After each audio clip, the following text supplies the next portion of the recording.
Allah memiliki surga. Antum diam aja. Pergilah ke surga dengan cara beramal saleh.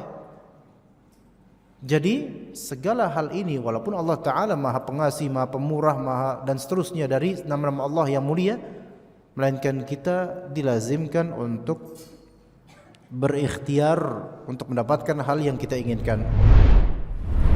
Jannati 'adnin mufattahatan lahumul abwab muttaki'ina fiha yad'una fiha bifakihatin katsiratin wa sharab.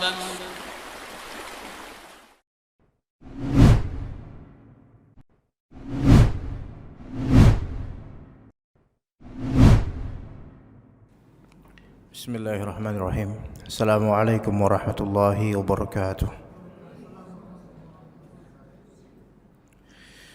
Alhamdulillahil khaliqil bari'il musawwir al-muhayminil muqaddimil muakhir al-azizil jabbaril mutakabbir wa asyhadu an la ilaha illallah wahdahu la syarika lah, lahul mulku wa lahul hamdu wa huwa ala kulli syai'in qadir. وأشهد أن محمدًا عبده ورسوله افترض الله على العباد طاعته وتوقيره ومحبته وتعزيره صلى الله وسلم عليه وعلى آله وصحبه ومن تبعهم بإحسان إلى يوم الدين. فقد قال الله تعالى: يا أيها الذين آمنوا اتقوا الله حق تقاته ولا تموتن إلا وأنتم مسلمون. فإن أصدق الكلام كلام الله وخير الهدي هدي محمد صلى الله عليه وسلم وشر الأمور محدثاتها وكل محدثة بدعة وكل بدعة ضلالة وكل ضلالة في النار. Amma ba'd. Jemaah sekalian, ikhwan dan juga akhwat, para aba, para ummahat, para syabab,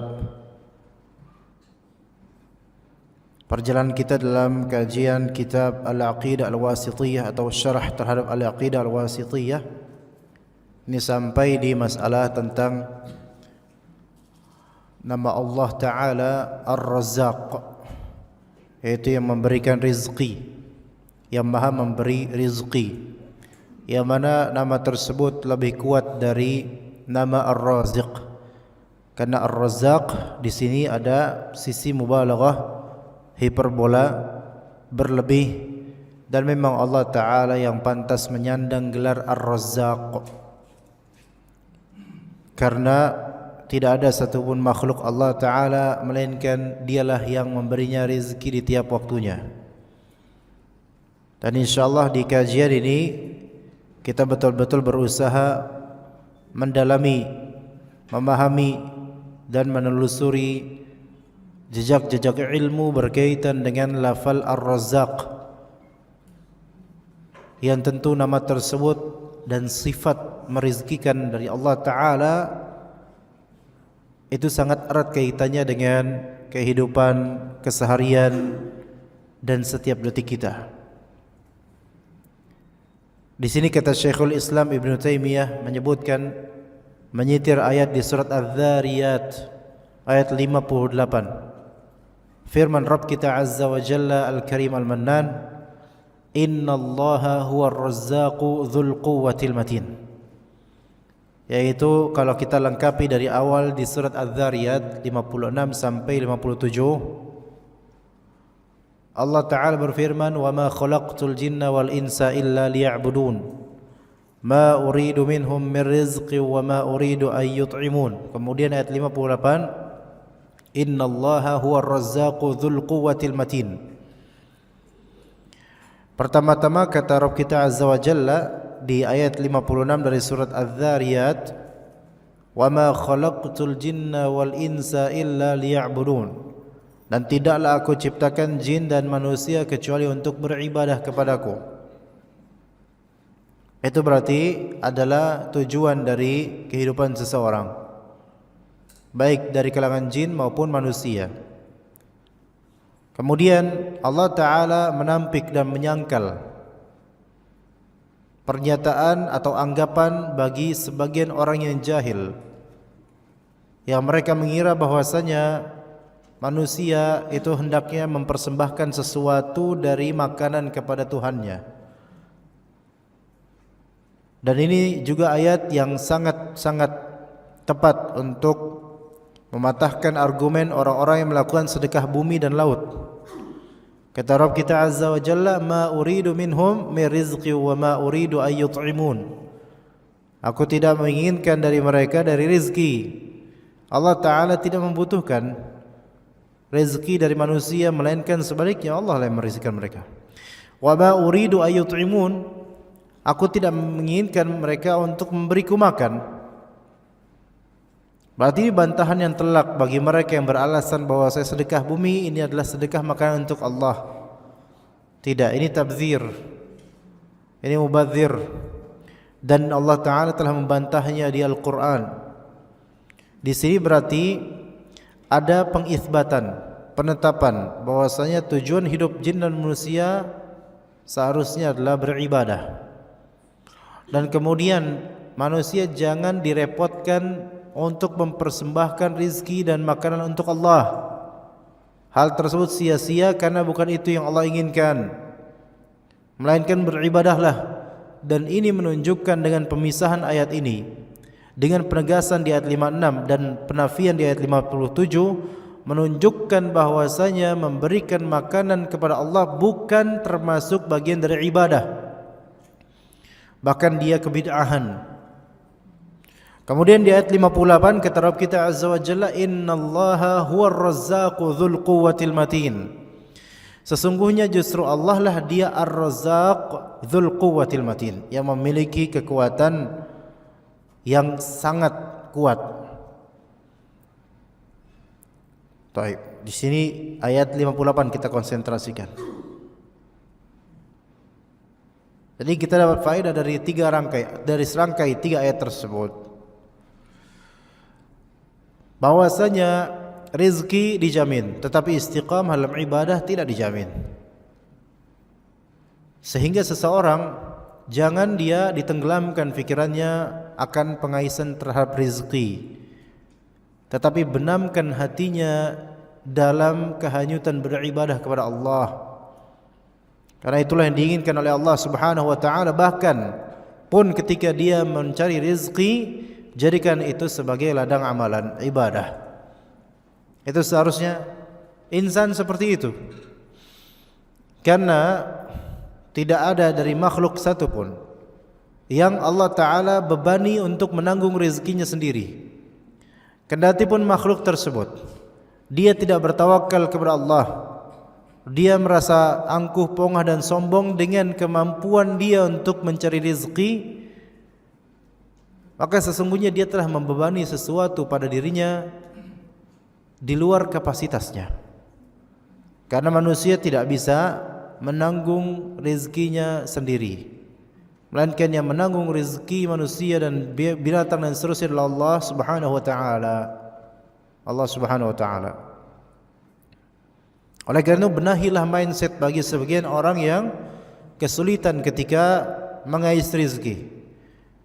Dia kesana kemari, maju mundur demi mendapatkan pekerjaan dan tak kunjung dapat.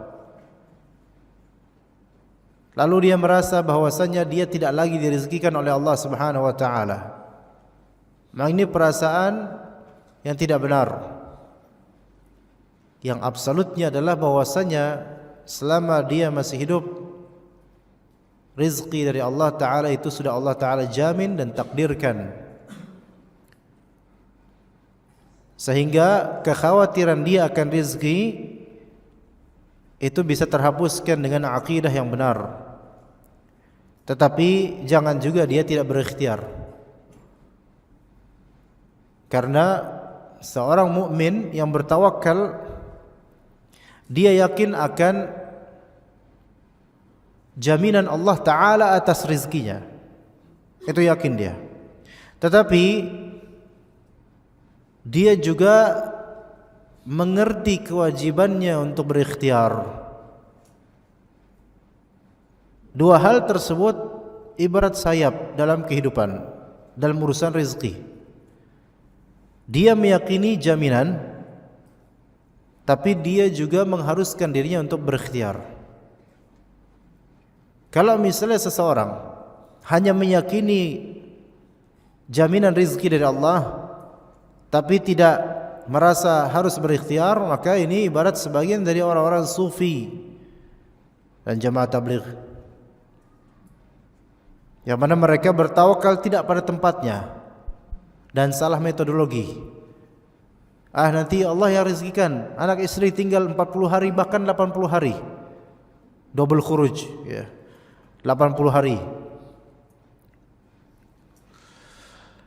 Nah, ditanya sama temannya, lalu antum gimana kasih makan anak istri? Ya, itu Allah Ta'ala yang menjamin mereka. Betul, Allah yang menjamin, betul. Tetapi harus ada ikhtiar. Akhirnya tidak ikhtiar, malah mereka kemudian pontang-panting antar masjid sana sini dan meresahkan sebagian warga dengan meminta-minta. Tapi ini salah. Atau yang sebaliknya, banyak dari orang barat dan orang-orang metropolitan, ya, tidak merasa bahwa saya rezekinya dijamin. Tidak merasa bahwa saya rezekinya dijamin. Dan hidupnya itu menjadi budak ikhtiar, yaitu dia betul-betul memaksimalkan dan memforsir dirinya untuk menggapai dunia seluas-luasnya. Ini terbalik daripada yang sebelumnya. Yang seperti ini dengan kesombongannya dia berikhtiar tanpa bertawakal atau menyerahkan perkara kepada Allah.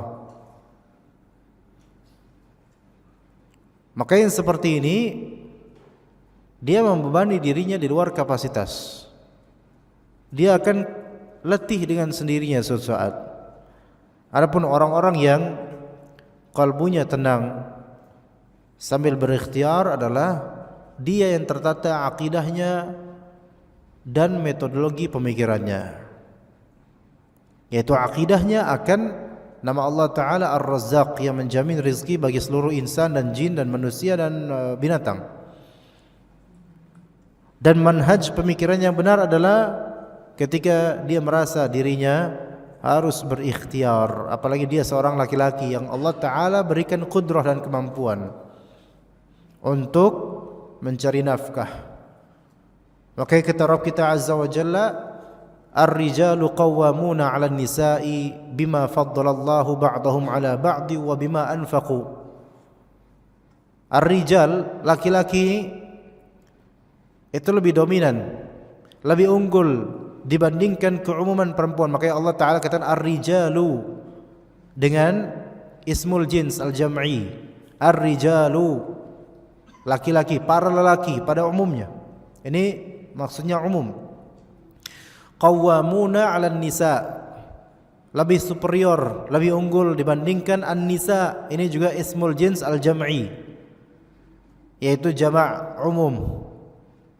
Allah Ta'ala mengungkapkan dengan lafal jama' plural, rijal bukan rajul, nisa bukan mar'ah.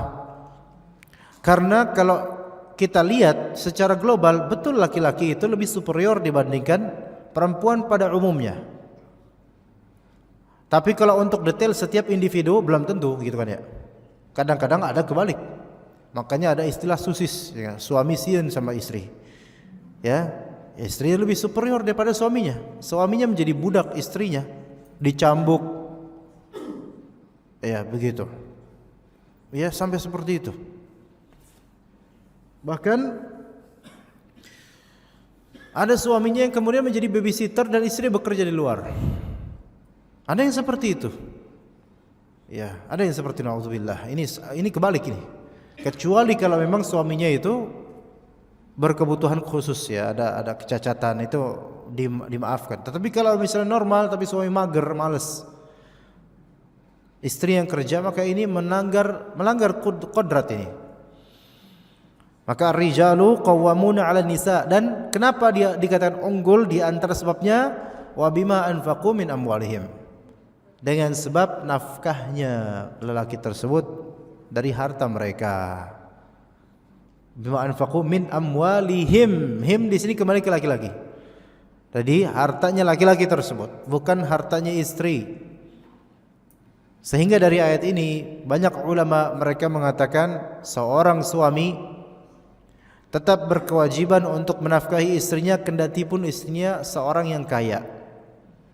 Maka suami tetap dilazimkan untuk menafkahi istrinya semampunya. Walaupun istrinya kaya, punya tabungan di Swiss, sementara istrinya di koperasi, tabungan hutang, ya, tetap diwajibkan suami ini untuk menafkahi istrinya kalau dia mampu, semampu dia. Taib. Kemudian ketika kita bicara tentang rizki, sebagaimana pandangan awam, rizki itu uang. Ini pandangan awam, rizki itu uang. Ya. Pokoknya kalau rizki itu uang. Kalau kayak gitu, repot namain anak rizki. Artinya uang berarti. Muhammad rizki, Muhammad dolar berarti. Ya kan? Ana ada teman, sekarang beliau jadi salah satu ustaz, namanya Rizki Baswedan. Uang Baswedan? Enggak. Maka kita perlu memahami apa itu rizki, gitu loh. Ya. Coba kita refleksikan di beberapa surat. Di surat An-Nisa ayat ke-8 contoh.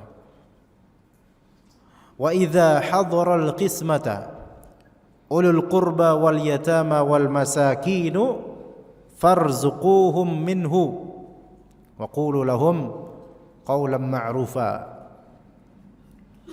Dan jika yang menghadiri al-qismah, yaitu pembagian harta, ada kerabat, ada anak-anak yatim, ada orang-orang miskin, farzuquhum minhu,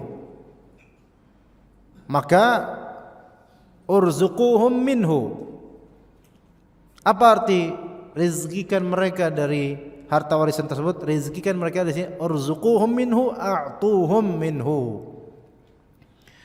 Maka arti dari ar-rizq yaitu al-'ata'. Ar-rizq adalah al-'ata', yaitu pemberian. Maka ketika dia merizkikan artinya memberi.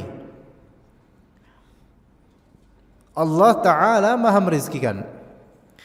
Apakah manusia bisa disebut merizkikan? Iya, karena Al-Quran berkata begitu, farzuquhum minhu. Maka kalian para wali rizkikanlah kepada mereka. Namun rizki di sini artinya apa? Memberi semata, menjadi wasilah pemberian. Begitu.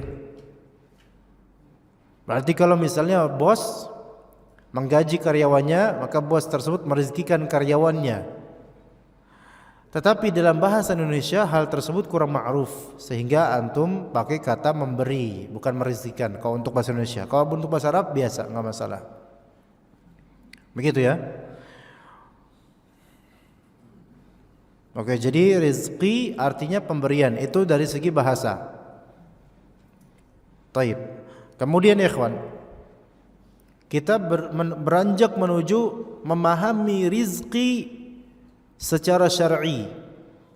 Kalau tadi secara bahasa rizki artinya pemberian, hibah atau hadiah atau 'ata, itu semua rizki dari segi bahasa.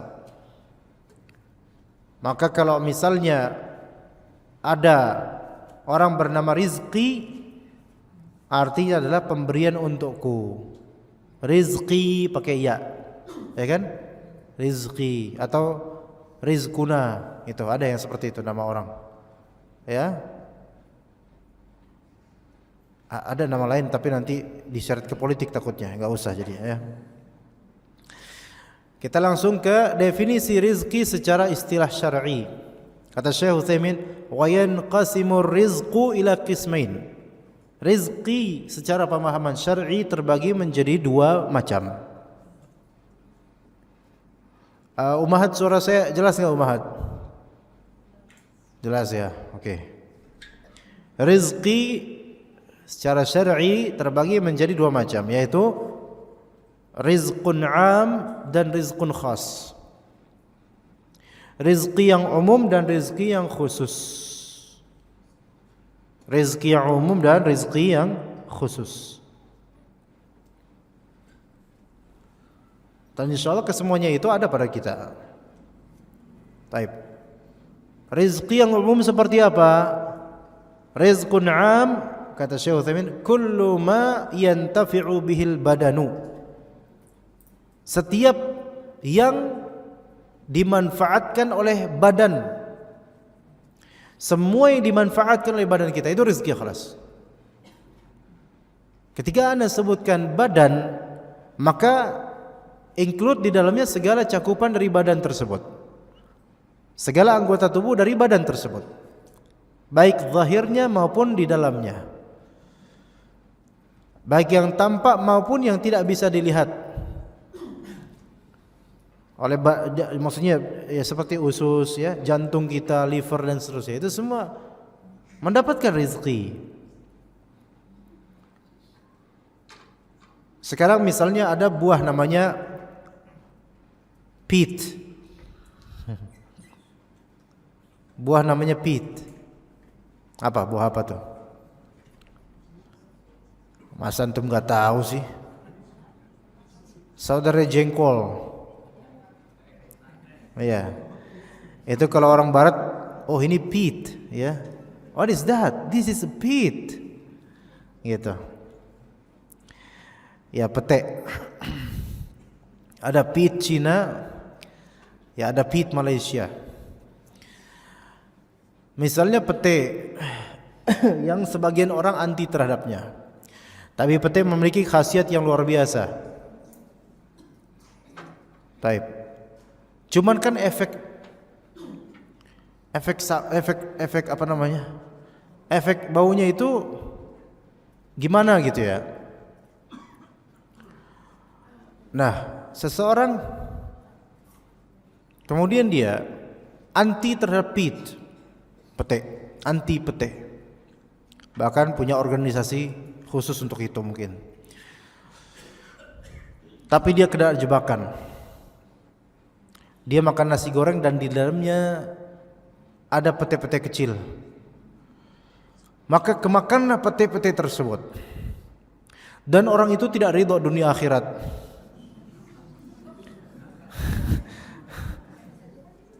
Dia makan di restoran. Restorannya tidak memberikan bayan dan penjelasan kepada dia kalau di dalam nasi goreng tersebut terdapat pete. Kemudian dia makan. Baru beberapa suap dia merasa mulutnya kok baunya seperti bau pete ya. Maka dia marah dan menuntut. Namun karena pihak restoran entah harus berbuat apa, akhirnya kata orang ini, saya tuntut di akhirat kalian. Masya Allah. Gara-gara pete ada orang bakal masuk neraka kayaknya nih. Nah, tapi tanpa dia sadari, pete yang dia makan tersebut ternyata memperbaiki sistem pencernaannya. Walaupun dia tidak terima dunia akhirat, tapi ini rizki bukan buat dia. Rizki, itu aja rizki. Ya, itu rizki. Walaupun dia enggak ridha. Kata dia, sekiranya bisa saya operasi, saya bakal keluarin itu pete-pete itu. Ya, ini orang berlebihan memang. Tapi ceritanya aja, anggap aja ada, walaupun enggak mungkin kayaknya. Ya, begitu ya. Jadi tetap itu adalah rizki buat dia. Taib, yang dimanfaatkan oleh badan. Kemudian suatu ketika antum merah matanya. Kemudian antum memakai otem yang warna merah yang kalau setetes antum kasih ke mata nanti keluar seperti merah-merah, warna seperti darah. Ya. Taib. Setelah terjadinya itu, tertibanya matanya buta. Matanya buta. Ternyata salah tetes, betadin ternyata tetes. Pertanyaannya, ini rizki atau bukan? Ayo sok, rizki atau bukan? Atau antum nggak mau jawab, nanti tak coba loh ke antum. Rizki atau bukan? Bukan, karena ini tidak sesuai dengan definisi rizki tadi kan. Rizki tadi kullu ma yantafi'u bihil badanu. Semua yang dimanfaatkan oleh badan ini bermanfaat gak merusak, ini malah justru. Ini enggak, bukan rizki. Ya, bukan rizki. Oke? Sawa'un kana halalan au haraman. Baik rizki tersebut halal atau haram. Baik halal ataupun haram. Tetapi itu disebut rizki. Maka orang-orang yang kerja di tempat-tempat yang haram atau pekerjaan haram, duitnya duit haram misalnya, kemudian dia makan dengan membayar dengan duit itu tersebut, walaupun makanan yang dimakan haram, tetapi tetap itu rizki dari Allah buat dia. Ini pemahaman Ahlus Sunnah wal Jamaah. Adapun pemahaman Mu'tazilah, pemahaman mereka bahwasanya yang disebut rizki adalah yang halal saja. Ya, yang disebut rizki adalah yang halal saja. Gitu. Yang halal saja. Tapi yang sahih adalah baik halal atau haram itu rezeki buat insan. Kemudian wasaun kanal marzuqu musliman atau kafira. Baik yang diberi rezeki adalah seorang muslim atau seorang yang kafir, semua dapat rezeki. Bahkan binatang sekalipun. Begitu. Ya, seperti itulah konsep rezeki menurut akidah Ahlus Sunnah wal Jamaah. Begitu konsepnya. Nah, taib, kemudian kalaupun tidak langsung ke badan, tetapi bisa badan mendapatkan kenikmatan juga dari efeknya, maka itu juga bisa rezeki. Contoh, antum mendapatkan kontrakan, rumah atau kontrakan lah, tempat tinggal pokoknya, maka itu juga rezeki buat antum. Karena dengan adanya rumah tersebut badan antum bisa istirahat. Begitu. Sekarang sebagian orang kontrakan tidak punya ranjang, bahkan kasur pun tak punya, maka dia pakai matras. Masih ngekos, masih bujang, pakai matras. Maka matras ini adalah rezeki buat dia, karena dia bisa tidur di atasnya. Ya, bermanfaat gak buat badan dia? Iya, walaupun gak masuk badan. Taib. Kemudian di USA, Amerika Serikat, itu memang belakangan tahun-tahun ini gempar dengan adanya clown. Ngerti nggak clown? Clown tulisannya. Apa clown? Badut. Kalau di Indonesia badut udah banyak. Badut politik dan badut lainnya. Bahkan ondel-ondel juga badut itu. Ya, yang bikin macet. Nah, badut-badut di Amerika ini ada sebagian killer clown, badut-badut yang memang membunuh, yang biasa di tempat-tempat sepi dan biasa di abandoned place, di tempat-tempat yang terbengkalai, di hospital atau rumah sakit yang sudah nggak dipakai, gitu. Mereka tinggal di terowongan-terowongan bawah, dan masya Allah lah pokoknya. Oke. Dan kadang mereka nyolong di rumah-rumah orang. Nyolong di rumah orang. Taib. Kemudian mereka dapat matras, kasur, makanan hasil nyolong semua. Pertanyaan adalah, itu semua rezeki enggak buat mereka ini? Jadi udah paham nih, berarti ya, walaupun kafir. Begitu. Jadi udah paham di sini, ya. Taib. Kemudian tadi rizki secara apa? Secara am, umum, ya, mencakup setiap yang hidup. Kali ini rizki secara khas. Yang kedua rizki ar-rizqul khas, rizki khusus. Ya. Nah, rizki khusus ini karena namanya khusus maka dia eksklusif. Yang kita berharap semoga Allah anugerahi diri ana dan juga antum semua dan antunna semua mendapatkan rizki-rizki khusus ini. Apa rizki khusus kata Syekh Utsaimin? Wa fahuwa ma yaqumu bihi ad-dinu minal ilmi nafi'i wal amali salihi wal rizqil halalil mu'ini ala ta'atillahi. Dah itu, paham enggak? Dah ditulis belum barusan? Belum? Mau ana ulang? Jangan Ustaz terjemahan aja kan gitu ya. Mesti nyari terjemahannya, ayo.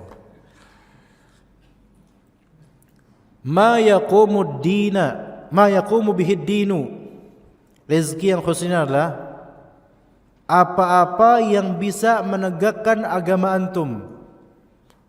Apa-apa yang bisa, apapun yang bisa menegakkan agama antum. Maksudnya agama antum di sini keagamaan antum. Keberagaman antum ditegakkan dengannya. Dan Syekh Utsaimin menyebutkan 3 unsur dari hal yang menegakkan agama antum, ikhwan. Dan itu hak.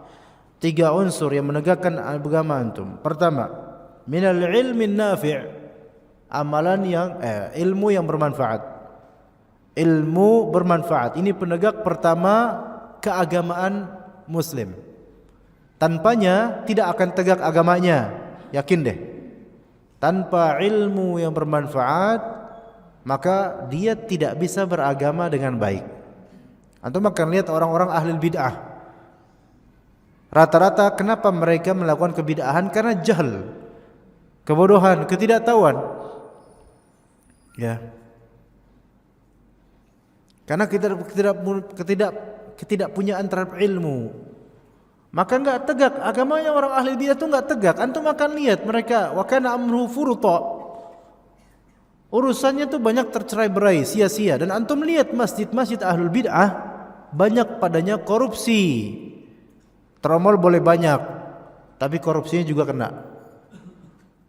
Dan antum akan lihat di masjid-masjid ahlus sunnah jujur dan adil, udah kayak pemilu aja. Jurdil. Iya, insyaallah. Antum akan melihat rata-rata begitu. Adapun kalau kasus-kasus khusus ya itu bukan urusan kita, tapi umumnya begitu. Antum lihat keran-keran di masjid-masjid ahlus sunnah, itu keran-kerannya bagus, ngucurnya tuh langsung ke bawah. Ya, emang kalau yang lain kayak mana dulu? Emang mau ke taman mini dulu? Enggak, maksud anak ada sebagian di masjid yang di sana banyak kebid'ahan, dana ngalir, tetapi keran yang dibeli itu keran komedi puter. Kita tuh kalau mau wudu itu nggak kena airnya, malah kecipratannya ke sekitar kita. Ini nih keran buat apa terus? Kan ada tuh keran kayak gitu tuh. Suaranya kayak ngoroknya siapa gitu. Terus dia muter-muter. Ya mudah-mudahan di sini nggak ada. Ada nggak di sini? Coba cek keran di sini kira-kira ya udah. Ya. Dan Anda menemukan begitu rata-rata masjid ahlus sunnah yang betul-betul memegang sunnah insyaallah itu manajemennya mereka maksimal. Uang bukan buat dipendam gitu saja, melainkan dimaksimalkan untuk fasilitas umat. Baik untuk pengajiannya, untuk fasilitas kamar mandinya, untuk wudunya, karpetnya, AC-nya dan seterusnya dari hal-hal yang menunjang indahnya keberagamaan di dalam masjid tersebut. Ya kan? Coba kalau di masjid Ahlul Bid'ah, antum lihat di daerah di Jakarta Timur, di daerah daerahnya namanya depannya C.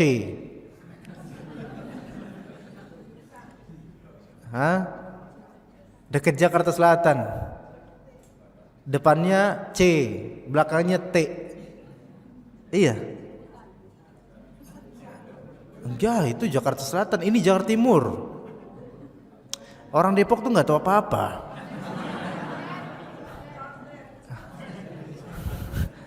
Ya. Antum lihat ada masjid Masya Allah, santrinya banyak di situ. Depannya seberangnya kuburan. Kuburannya lebih indah daripada masjidnya. Coba aja antum ziarah kubur situ, antum akan lihat ini kok ada kuburan dirumahin dan lebih bagus dan bersih dan dikunjungin banyak orang, dan bahkan murid Anda pernah melihat ketika lagi macet kan diangkut, melihat ada orang lagi sujud depan kuburan tersebut. Ini riwayatnya, sanadnya mutasil ke murid Anda lihat langsung. Dan dia thiqah. Murid Anda ini thiqah. Iya, thiqah sabit, dia bagus ya.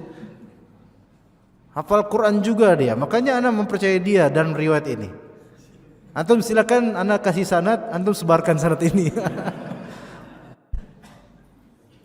Tapi depannya masjidnya antum lihat pagernya semrawut, kemudian temboknya itu kayak orang yang udah tua dan wajah kulit udah tua dan dulunya jerawatnya itu banyak dipites-pitesin kayak gitu tuh. Jadi aneh gitu, apa namanya, kelupas-kelupas gitu loh cat-catnya itu. Padahal itu kalau udah ada maulidan itu luar biasa, itu banyak jemaahnya. Kemana duit tersalurkan gitu loh. Sampai sekarang kayak masih kayak gitu. Sampai anak kok lihat situ tuh pusing, ini masjid apa-apa kok kayak gini. Kayak terminal kayak apa gitu, kayak nggak diurus. Ya, ada di situ ada. Ya, itu kalau masjidnya bedanya seperti itu, ikhwan. Ya, kita kalau pakai ilmu syar'i maka agama kita akan tegak. Termasuk masjid akan semakin bagus. Dan bagusnya masjid bukan hanya dari segi apa? Fisiknya semata, tapi apa isinya dan bagaimana sunnahnya. Sebagaimana antum kalau ke masjid yang di dalamnya banyak terjadi kebid'ahan, antum tidak betah. Begitu pula dengan sebaliknya. Ahlul bid'ah ketika ke masjid orang-orang yang memegang sunnah, dia tuh kepanasan, padahal AC masjid sunnah itu lebih dingin biasanya. Tapi kok rasanya panas gitu. Padahal nggak ada yang ngajak berantem dia, tapi dia kok ngerasa nggak enak di sini. Anda baca di Google Map review terhadap masjid hijau, masjid kita, masjid hijau, Masjid Nurul Iman Cilangkap. Ya, masjidnya bagus, ada review, masjidnya bagus. Tapi kenapa ya kok kayaknya nggak enak, kayaknya orang-orangnya beda gitu. Apa maksudnya, ikhwan? Beda karena yang rata-rata sana jenggotannya kayak sebagian dari antum, jenggotan, cingkrangan. Itu bagi sebagian ahlul bidah itu serem. Gitu loh. Salaman aja itu kayak nyetrum gitu. Iya, gitu. Karena nggak tahu kenapa mereka seperti itu. Taib. Jadi dengan ilmu apa tadi? Dengan ilmu tegak agama kita. Berarti ilmu ini rizki khusus. ilmu tapi ilmu yang dimaksud al-ilmu nafi'. Ilmu yang bermanfaat, bukan sebatas ilmu ta'. Nah, kalau misalnya ilmu doang enggak bermanfaat, ini belum disebut apa? Rezeki khusus, belum. Maksudnya bermanfaat apa? Bermanfaat buat keberagamaan antum. Walau hatta ilmu tersebut ilmu duniawi. Iya. Ilmu kedokteran contohnya. Ini ilmu yang pada asalnya bukanlah perbincangan syariat. Ya. Tetapi dengan ilmu tersebut semakin meningkat ketakwaan antum kepada Allah. Karena tiap hari mengurusi pasien dan antum merasakan nikmat Allah akan kesehatan ini. Dan antum melihat anatomi tubuh manusia dan ini kuasa Allah Ta'ala. Dengan ilmu tersebut justru tauhid antum bertambah. Maka ini berarti ilmu kedokteran yang antum punya adalah rezeki khusus. Adapun kalau ilmu kedokterannya pada umumnya itu rezeki biasa, rezeki umum. Taib. Jangankan ilmu dunia, ilmu agama yang kadang-kadang cuma rezeki umum saja. Betapa banyaknya manusia yang mengetahui ini syirik, ini bid'ah, namun mereka tetap menunaikan kesyirikan dan kebid'ahan tersebut. Mereka mendapatkan rezeki ilmu, rezeki umum, tapi mereka tidak mendapatkan manfaat dari ilmu mereka. Ini berarti apa? Mereka hanya dapat rezeki umum dan tidak dapat rezeki khusus. Makanya Syekh Utsaimin mentakbirkan dengan kata al-ilmu nafi'. Ilmu yang bermanfaat itu adalah ilmu yang bisa menegakkan keberagaman antum. Iya. Itu tinjauan syariatnya seperti itu. Kemudian yang kedua, yang menegakkan keberagaman kita, wal amalis salih, wal amalis salihi, yaitu amalan saleh. Amalan tapi disifati saleh. Bukan sebatas perbuatan pada umumnya, tapi amalan di sini labelnya saleh. Saleh itu kalau bahasa Jawane genah. Ya, apa genah itu? Benar. Dan benarnya amalan itu barometernya di benarnya batin dan benarnya zahir. Barometer benarnya amalan di kebenaran batin dan zahir. Kalau kebenaran batin itu di niatan, kebenaran zahir disesuai sunnahnya. Begitu. Jadi amalan saleh itu saleh dari segi lahir, dari segi batin. Kalau saleh dari segi lahir sesuai sunnah, saleh dari segi batin niatannya benar. Jadi itu. Dan amalan soleh ini yang membuat keagamaan kita itu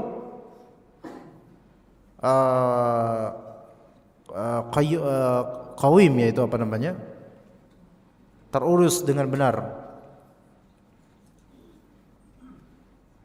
Kemudian yang ketiga,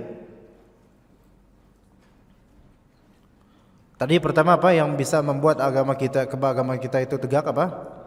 Ilmu yang bermanfaat, jelas itu. Jangan cuma ilmu tak, ilmu yang bermanfaat cuma sekali. Kedua, amalan yang saleh. Jangan amalan doang, tapi amalan yang saleh.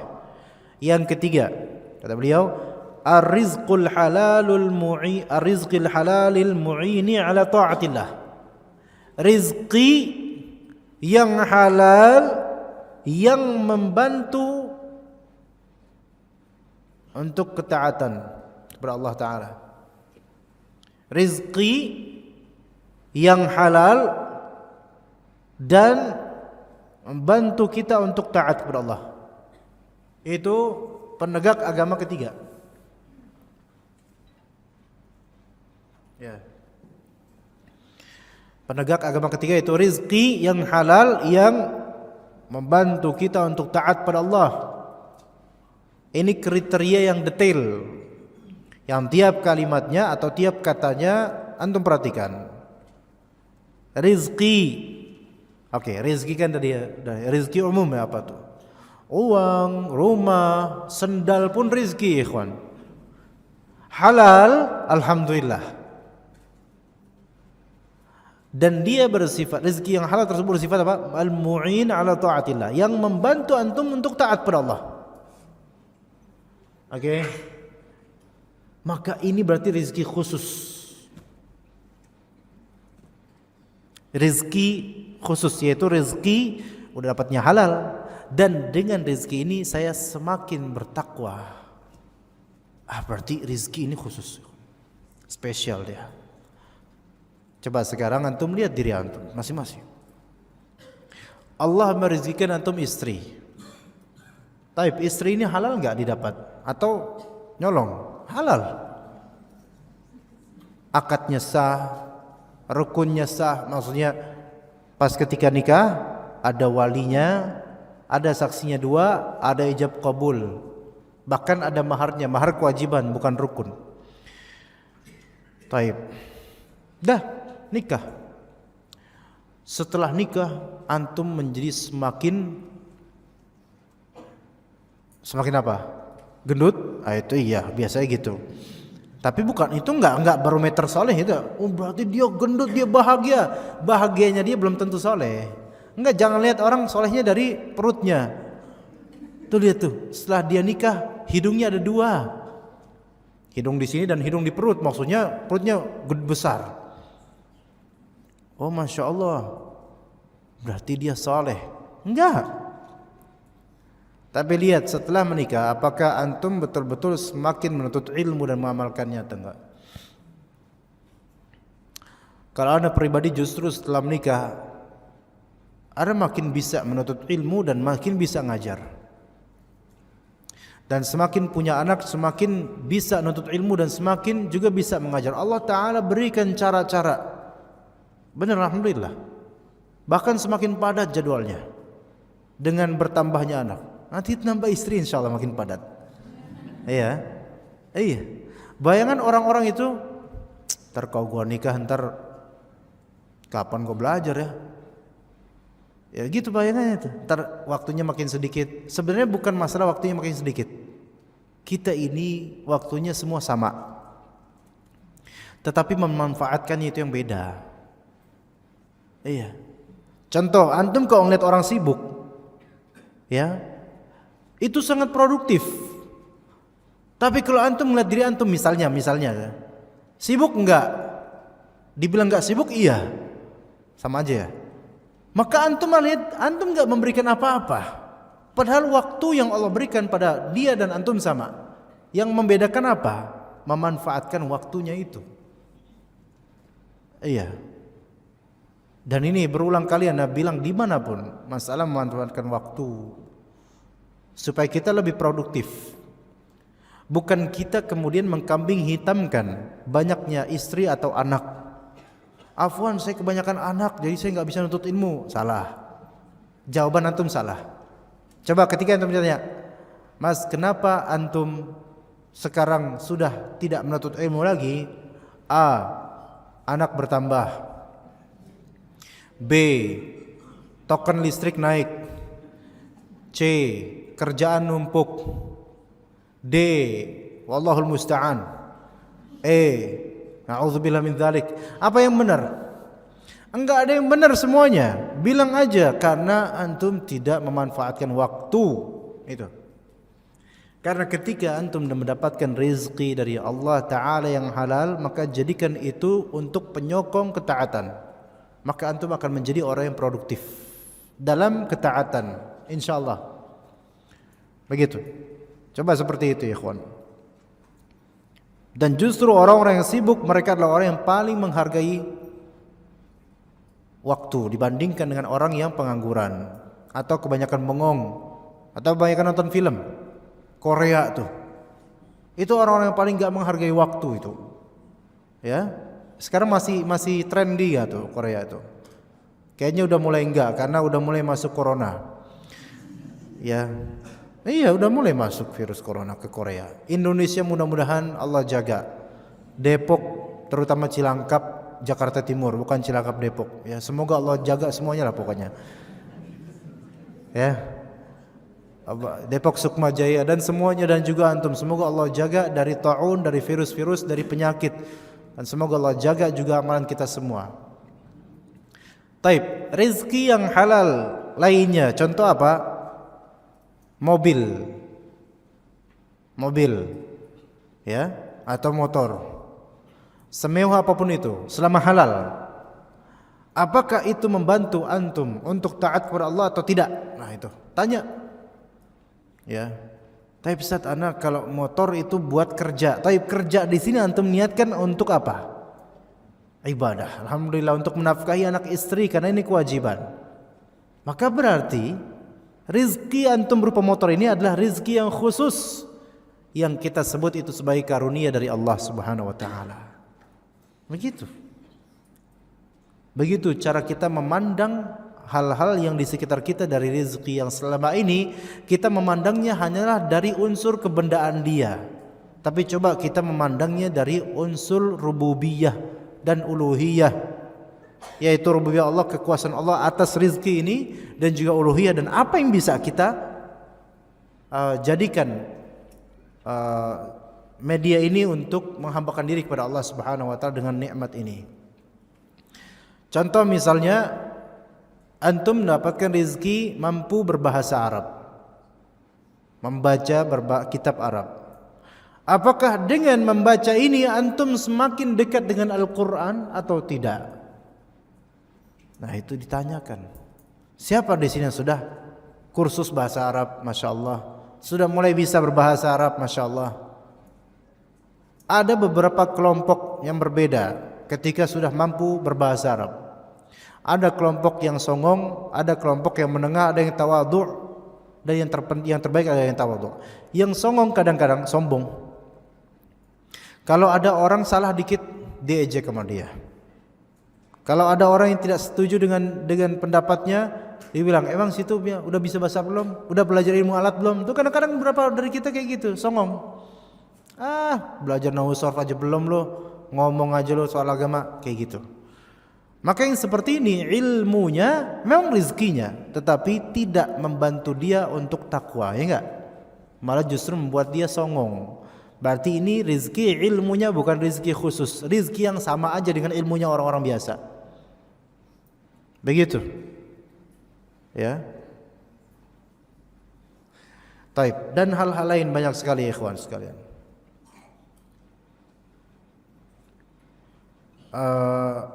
Jadi insya Allah ini jelas untuk konsep tadi. Rezeki ada dua macam, yaitu rezeki am dan rezeki khas. Sebenarnya ikhwan, kalau di kajian ini cuman dua itu saja yang kita pelajari, cukup. Maksudnya cukup apa? Karena dua hal tersebut, rezeki am dan rezeki khas, antum refleksikan di hidup antum, enggak ada habis-habisnya materi ini. Coba aja. Sekarang rezeki apa yang telah antum dapatkan? Kebanyakan antum enggak bisa menghimpunnya. Wa in ta'uddu ni'matallahi la tuhsuha. Jika kalian menghitung nikmat Allah, kalian tidak akan bisa menghimpunnya. Karena nikmat Allah itu senantiasa bertalian satu dengan lainnya, terperbaharui, tiap detik pun ada. Sekarang nikmat apa yang sedang antum rasakan ya ikhwan? Coba absennya ya. Ya, yang saya tunjuk namanya jawab. Khairul. Siapa yang namanya Khairul? Ayo, angkat tangan Khairul. Khairul, ngaku aja deh. Khairul. Ada? Sabeni. Siapa yang namanya Anwar? Hudzaifah. Di rumah. Muflih. Antum namanya kayaknya aneh-aneh nih kayaknya. Ana berusaha nyari nama yang insyaallah. Kalau Ahmad kebanyakan, Muhammad kebanyakan. Adam. Pak Adam ada?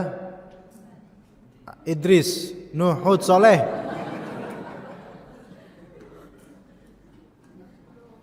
Taib, siapa di antara antum yang mahasiswa? Angkat tangan aja, enggak apa-apa, enggak ada marahin, enggak ada tanya IPK-nya berapa, enggak ada. Mahasiswa yuk. Enggak ada. Tuwek semua berarti ini. Antum. Dari kampus mana? Fatahillah. Taib. Ana tanya ke antum. Itu masuk radio. Antum sebutkan 4 kenikmatan yang sedang antum rasakan di detik ini. Nikmat sehat. 5 sehat 4 sempurna. Apa? Sehat. Oh, nikmat sehat. Anda dengar 5 sehat. Kesehatan 1, 2. Enggak tahu. Jadi kenikmatan antum jangan sehat doang gitu. Banyak, beneran banyak. Di detik ini. Ini detik ini nih. Iman. Nikmat iman. Nikmat iman. Enggak, jangan yang diceramah-ceramah. Nikmat iman. Tadi Pak Bakhtiar udah soalnya. Nikmat iman, Islam dan kesehatan. Enggak, udah. Bubarkan nikmat iman, Islam dan kesehatan itu nanti. Udah skip itu. Enggak, dari antum sendiri. Karena tadi udah dikasih tahu Pak Bakhtiar. Dari antum sendiri. Ayo mahasiswa.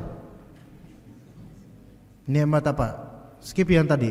Dari satu, mulai dari satu. 3 aja, dan kasih suruh 3 aja. Bisa mencari ilmu. Bisa mencari ilmu. Taib, 1. 2. Dimudahkan datang ke kajian. Itu sama aja. Antum cuman beretorika itu namanya, sama aja. Gali dong yang lain. Ayo.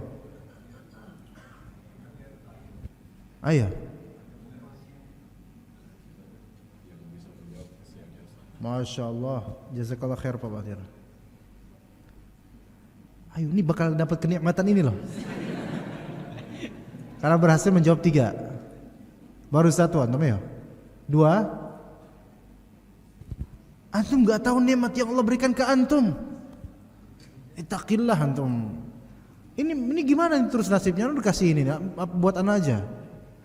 Ayo, 2 lagi. Taib. Antum boleh call friends atau antum boleh tanya keluarga sana.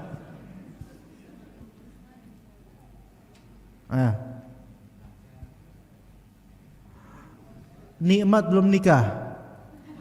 Pantes mampet. Makanya harus ini dong. Antum cepet-cepet nikah biar cair dan kemudian encer otaknya. Sekarang antum duduk nggak? Ya, duduk. Jawab iya. Iya. Itu nikmat bukan? Alhamdulillah 2 kan ya. Kemudian antum senyum nggak sekarang? Jawab iya. Iya. Itu nikmat atau apa? Nikmat nggak? Antum bisa senyum, nikmat nggak? Senyumnya bisa lebar gitu, enak ya? Enak. Coba kalau orang senyum, ya, nggak nikmat kan? 3 udah nikmat antum. Taib. Nafas, melihat, mendengar suara ana, bergerak tangan, darah mengalir, detak jantung. Apalagi? Punya tas, punya kato, ya kato, celana, ya. Antum orang mana? Syekh? Lombok. Oh, Kalimantan. Iya, nggak kelihatan Pulau Jawanya antum, masya Allah. Nggak apa-apa, antum musafir, antum mendapatkan buku ini. Ya, betul. Al-Qawaid Al-Fiqhiyah ini penting, bagus buat antum insyaallah. Iya. Pas gini aja salaman sama ana ya. Taib. Nikmat tersebut ikhwah sekalian, kalau dihimpun nggak kehitung loh.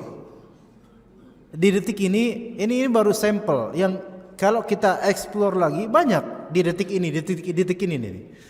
Dan apakah kenikmatan tersebut, serpihan-serpihannya itu yang menyokong kita untuk semakin taat atau tidak? Kalau misalnya iya, maka kenikmatan yang disebutkan tadi itu berarti rizq al-khas, rezeki yang khusus, gitu. Semua orang punya mata, tapi digunakan untuk apa? Semua orang punya telinga, tapi mendengar apa? Itu beda orang-orang. Iya. Nah sekarang ikhwah sekalian, apa yang kita simak? Faedah ilmu, tazkiyatun nufus, tauhid dan seterusnya. Maka berarti rizki telinga kita ini sedang dalam format dan konteks rizki yang khas. Rizki yang khusus itu yaitu rizki yang halal dan menyokong kita untuk taat kepada Allah Subhanahu wa taala. Makanya ar-rizq al-khas ini selalu efeknya itu keridhaan dan pahala dari Allah.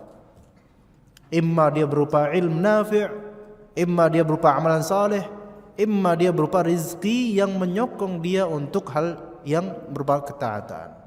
Begitu jemaah sekalian. Maka bersyukurlah kepada Rabb kita Azza wa Jalla. Baik, kemudian ada masalah. Allah itu kan Razzaq, yang memberi rizki, sudah menjamin ya. Maka apa perlu kita mengais rizki, atau sudahlah kita duduk saja di rumah, bertawakal dan menunggu rizki itu datang? Arti lainnya, rizki sudah dijamin. Kira-kira kita apakah perlu menjemput bola atau menunggu saja bolanya? Ya, menjemput. Maka kata Syekh Utsaimin, jawabannya adalah is'a li talabil rizq. Berjalanlah ke engkau untuk mencari rezeki. Iya. Dikiaskan oleh beliau, kama anna Allaha ghafurun, sebagaimana Allah Ta'ala itu maha pengampun. Tapi antum perlu istighfar enggak? Perlu. Padahal Allah maha pengampun loh, tapi antum perlu minta ampunan. Antum minta kan? Minta, perlu minta. Jangan diem aja, istighfar, gitu kan ya? Istighfar. Begitu. Allah memiliki surga. Antum diem aja. Pergilah ke surga dengan cara beramal saleh. Jadi segala hal ini walaupun Allah Ta'ala maha pengasih, maha pemurah, maha dan seterusnya dari nama-nama Allah yang mulia, melainkan kita dilazimkan untuk berikhtiar untuk mendapatkan hal yang kita inginkan. Ya. Tapi ada kemudian syair yang batil, yaitu jununun minka an tas'a li rizqin wa yurzaqu fi ghishawatihil janinu. Adalah suatu kegilaan dari dirimu jika kamu bangkit untuk mengais rizki, sementara janin saja itu dirizkikan dalam ketertutupan. Ya enggak? Ngapain ente nyari rizki? Tuh lihat janin aja hidup kok, padahal dia enggak nyari rizki, gitu kan? Ini syubhat jadinya. Maka kata Syekh Utsaimin, ini perkataan yang batil, karena dia mencari dalil dengan konteks janin, yang mana itu qiyas ma'al fariq, yaitu kiasan yang tidak apple to apple, tidak serak, tidak sah, tidak sama. Masa orang kayak kita udah bisa mengais rezeki disamakan dengan janin? Nggak bisa. Janin memang Allah jamin, tetapi kita juga Allah jamin. Tetapi janin itu tidak ada dosa, tidak ada pahala. Enggak. Belum tercatat padanya dosa, belum tercatat padanya pahala. Adapun kita sudah tercatat dosa dan pahala. Berikhtiar untuk mencari rezeki itu berpahala. Dan diam sambil nunggu rezeki itu kadang-kadang menyakitkan bagi pihak istri misalnya dan anak, dan itu berdosa. Maka cukuplah dengan itu bukti bahwasanya kita ini mukallaf, janin tidak. Kita ini dibebani kewajiban syariat, janin tidak. Maka jangan samakan antara janin dengan kita. Karena janin pertama secara kodrat tidak mungkin berusaha. Kedua, kalaupun berusaha bisa misalnya, itu tidak ada nilai pahala atau dosa. Adapun kita manusia dewasa, kita diwajibkan untuk berusaha sembari bertawakal.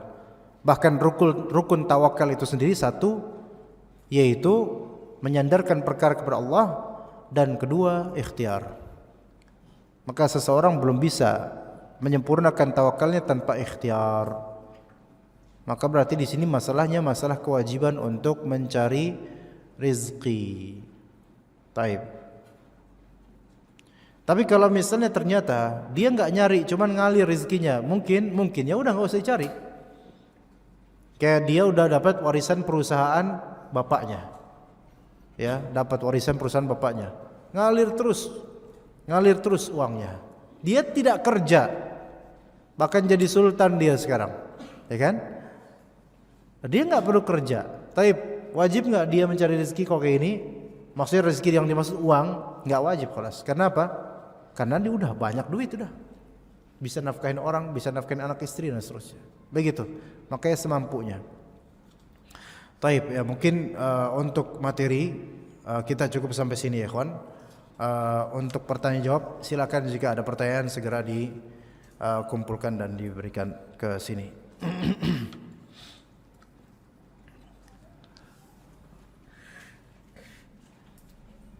Dikumpulin aja, nanti kemudian kasih ke sini. Jangan satu-satu, ntar rame soalnya.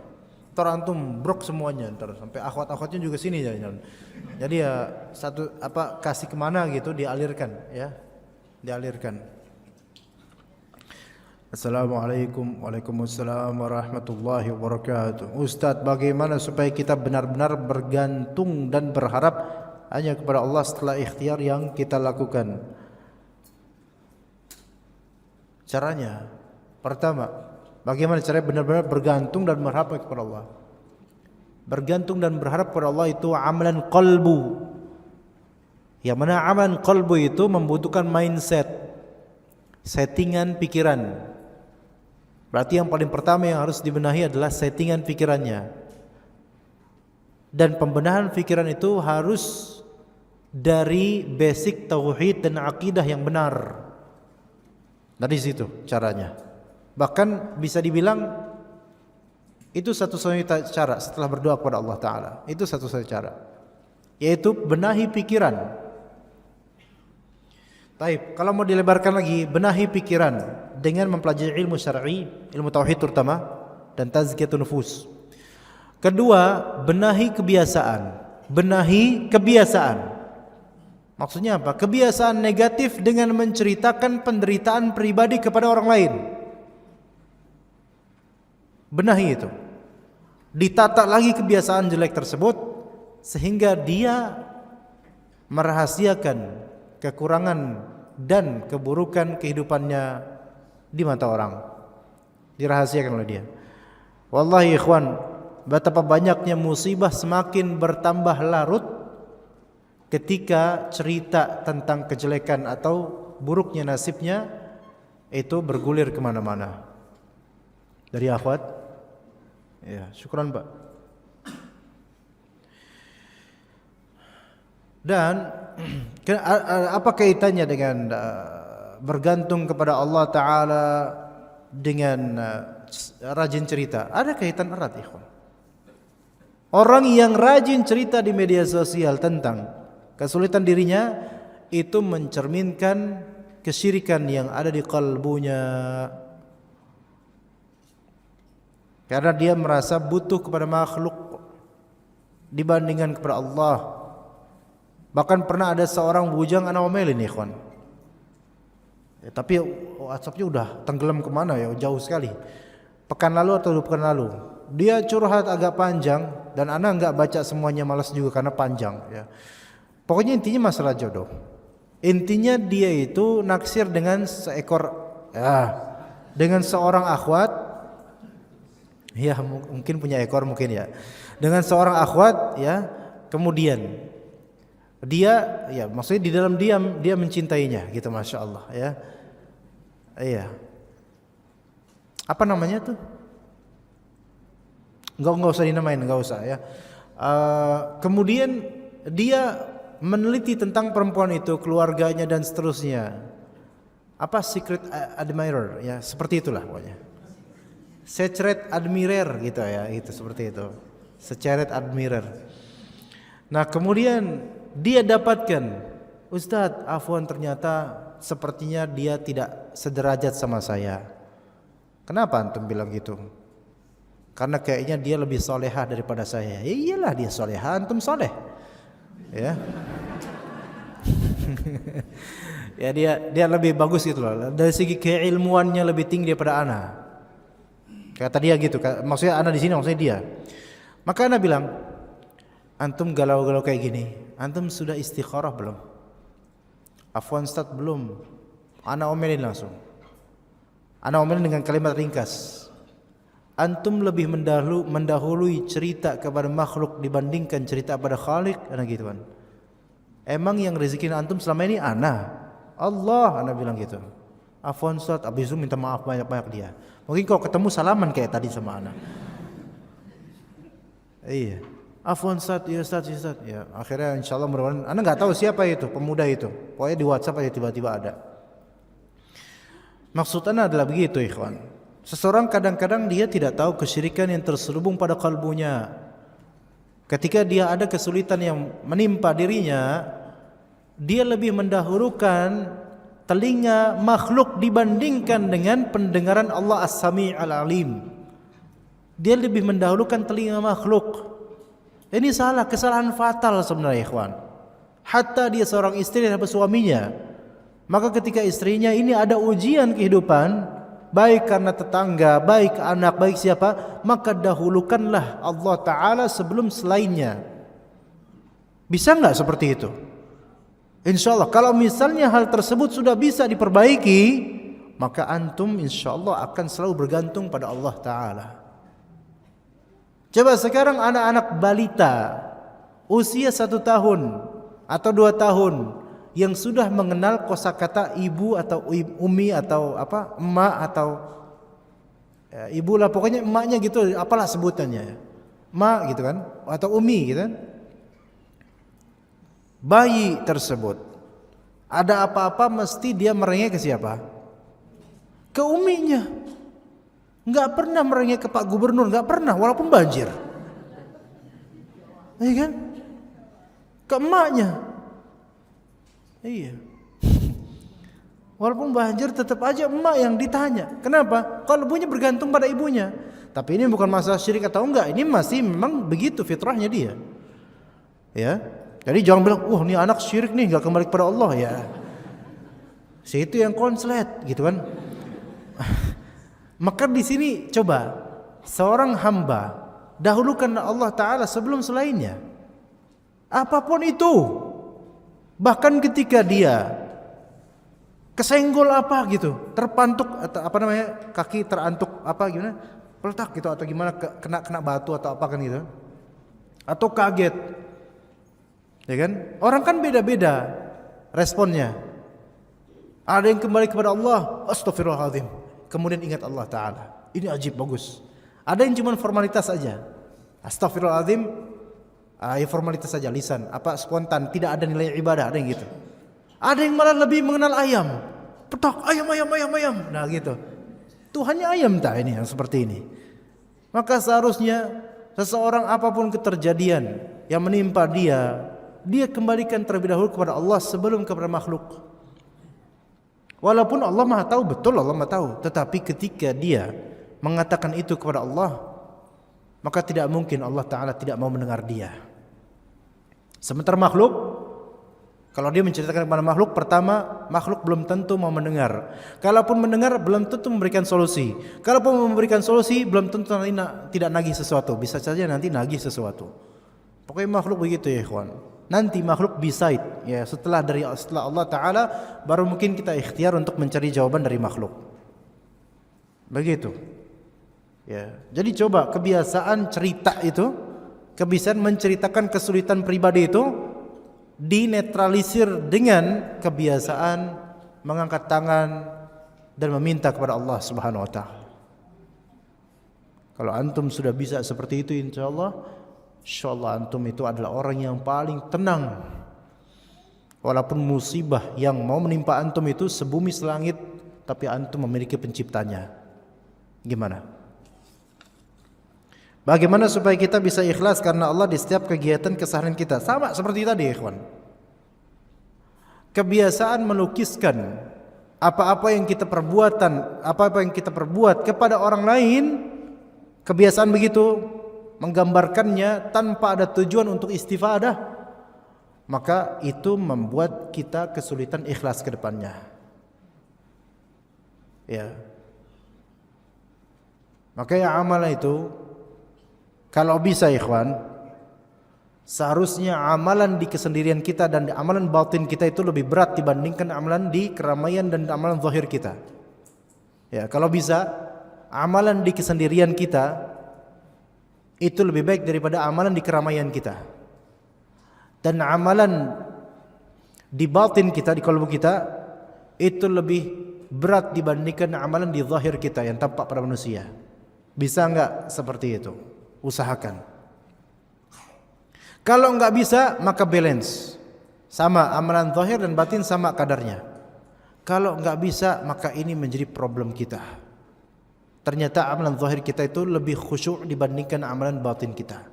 Kalau kita di keramaian, kita lebih kelihatan saleh dibandingkan dengan kesendirian. Dan ini musibah yang menimpa mungkin mayoritas dari kita, kalau tidak semuanya. Begitu coba. Di situ usahakan di kesendirian dan di batin kita. Ya. Maka barang siapa yang sudah bisa melatih dirinya untuk mendekatkan diri pada Allah di kesendirian dengan kalbunya, maka dia akan merasakan kecapan lezatnya, manisnya iman yang tidak bisa dia ganti, tidak bisa tergantikan dengan segala pujian insan atau pandangan manusia. Pandangan manusia itu pandangan sementara, pujian manusia itu pujian yang kadang-kadang ada maunya. Jadi cukuplah Rabbul Alamin yang melihat kita. Makanya sebagian ulama di antara Imam Ghazali menyatakan al-ikhlas, ikhlas itu adalah engkau melucuti segala pandangan manusia terhadapmu, terhadap amalanmu. Melucuti pandangan manusia terhadap segala amalanmu. Artinya kalau antum beramal di ramai atau di sendiri, itu antum seolah-olah sedang beramal sendirian. Antum enggak peduli apa kata orang. Antum enggak peduli siapa yang lihat. Kan repot kalau ada yang lihat. Kalau antum merasa dilihat itu repot itu. Ayo sholat dilihat. Masya Allah. Dilihat nih, mau pakai sorban lagi gitu kan ya. Pakai jenggot lagi kan. Masya Allah. Bukan pakai jenggot, punya jenggot lagi ya. Ya. Soleh banget itu. Padahal nggak baca apa-apaan dia. Ya. Dan di samping ada Pak Sudirman. Ya. Pak Sudirman ya ada putrinya cantik ya, gitu kan. Siapa tahulah dia ridho sama sholat saya gitu kan. Siapa tahu nanti saya ditawarin gitu. Ada pikiran ke situ. Masya Allah. Ini udah mulai ria ini. Ini yang disebut oleh Nabi SAW asyirkul khafi. Ya, coba kita jadikan amal ibadah kita latih. Walaupun ramai, antum enggak mikirin orang. Dan di antara yang membuat kita bisa tidak memikirkan orang dalam sholat adalah antum faham apa yang antum baca. Tapi Ustaz, ana enggak paham yang apa ana baca ya, Tep. Antum baca apa yang antum hafal dan fokus di hafalan tersebut. Begitu. Ini Masya Allah, ini udah berapa menit anda jawab pertanyaan ini nih. Ini Masya Allah nih, siapa yang nanya ini? Kalau anda punya hadiah anda kasih itu. Siapa yang nanya ya kawan? Mau anda kasih hadiah ini? Hah? Antum? Ayo, top, ambil. Ambil hadiahnya. Kertas antum ini. Ustaz, kalau lagi hujan-hujan, tiba-tiba emang ada hujan-hujan ya? Cukuplah hujan itu udah jamak ya. Ini pakai hujan-hujan ini berarti kayak tadi malam kayaknya. Tiba-tiba tetangga ngirimin pisang goreng sama kue cucur. Ini tahun 70-an. Ya. Kue cucur masih ada sekarang ya? Ya jarang tapinya. Di Depok masih ada ya? Iya, tapi enggak mainstream sekarang kue cucur ya. Iya, dulu alirannya mainstream itu kue cucur, pancong dan akhwatuha ya dan semisalnya. Dikasih pisang goreng sama kue cucur. Ini termasuk rezeki umum atau rezeki khusus? Masya Allah. Masya Allah, ini saking semangatnya untuk mengkaji rezeki umum atau rezeki khusus. Antum tetangga ngasih pisang goreng, dia ngasih pisang goreng sama kue cucur. Tergantung antum. Ini rezeki umum pasti, ini rezeki. Insya Allah ini rezeki antum makan. Tapi kalau setelah antum makan tersebut apa yang antum lakukan? Maksudnya dengan itu apakah antum bersyukur atau tidak gitu loh. Kalau setelah makan pisang goreng sama kue cucur, selesai makan antum bilang alhamdulillah ya Allah, alhamdulillahilladzi razaqani minha, alhamdulillahilladzi at'amani hadza min ghairi haulin minni wala quwwah. Masyaallah. Ini bisa menjadi rezeki khusus. Karena dengan adanya rezeki ini antum justru taat kepada Allah dengan mengucapkan doa. Kan gitu bisa ya? Bisa. Tapi kalau misalnya habis kasih, tumben lo ngasih gua. Pasti ada maunya lo ya. Sini. Ini dia apa ya? Kalau ketemu orang kayak gini, enaknya dia dicemplungin kali kayak gini ya. Ya, jadi gitu. Tadi contohnya seperti itu, ikhwan. Oke, yang akhwat. Assalamualaikum, Pak Ustadz. Waalaikumsalam warahmatullahi wabarakatuh. Suami saya sering berkomentar kepada saya.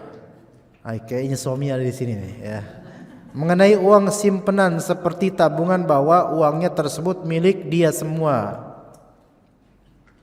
Adakah hak saya sebagai istri memiliki simpanan tersebut? Pak Ustadz, doa yang terbaik untuk suami yang memiliki sifat tersebut apa ya Pak? Masya Allah. Masya Allah. Jadi begini ya kawan, kalau misalnya seorang suami menafkahi anak istri, ya, maka uang tersebut imma disebut uang bersama dan bukan disebut uang pribadi lagi. Maksudnya bukan uang pribadi suami, uang bersama berserikat. Ya, ini prinsip dari suami itu salah. Kalau disebut ini uang saya semua, ya enggak gitu juga dong. Karena istri ini kan punya kebutuhan. Ya primer juga kebutuhan dandan, kebutuhan ini itu. Makanya menjadi kebutuhannya itu duit dia. Tapi sekarang coba suami ini ngasih ke anak, ya, anaknya mau sekolah. Jajan anak zaman sekarang berapa, ikhwan? Anak SD kelas 5 misalnya, 10 cukup nggak? 20.000? Enggak, ini free ongkir kok, free ongkir. Ongkir ditanggung kok, enggak murni jajan. 10.000 ya, 10.000. Kegedean? 10.000 kalau awal bulan ya, nanti tengah bulan 5.000 lah ya. 10.000 ya. Taib. Dikasih tuh sama bokapnya, sama bapaknya ya. Sama bapaknya. Nina. Ya, lafal ijab kabulnya Nina gitu doang dah, Mas. Ya, anaknya ngambil. Ya. Habis itu anaknya selesai sekolah, malamnya bapaknya bilang, "Nak, tadi duit yang 10.000 masih ada enggak dijajan enggak?" "Enggak, Pi. Buat aku tabung," kata anaknya. "Sini itu duit Bapak." Gimana menurut antum? Bapak model apa ini? Ini bapak apa kontraktor apa ini? Sini duit Bapak. Loh, Pak, ini bukannya buat adek gitu, kata anaknya. Itu duit saya semua, itu milik saya, kamu pun milik saya gitu kata. Kemudian pakai dalil lagi, anta wa maluka li abika. Ya, kamu dan hartamu milik bapakmu. Anaknya langsung putus asa. Nyesel saya punya bapak seperti ini katanya. Jadi enggak begitu juga. Ya.